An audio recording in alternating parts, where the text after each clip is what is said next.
The wonderful thing about speaking last is that everybody who's the expert speaks before you, so you don't really have to say that much. But it gives us much pleasure to, of course, welcome the Secretary General and the outgoing chair, the Vice Chair, who is the Director General.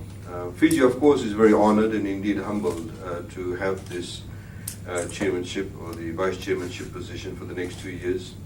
It gives us a lot of opportunities. It, of course, gives our staff a lot of exposure that it does require to not just in terms of capacity building within Fiji and within the Pacific region itself, but also with its international partners.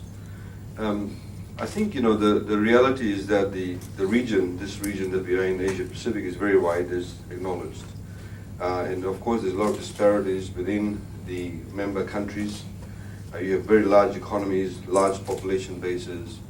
You have some economies that are very modernized. You have mechanisms, you have processes that are very high-tech, and others are actually very rudimentary.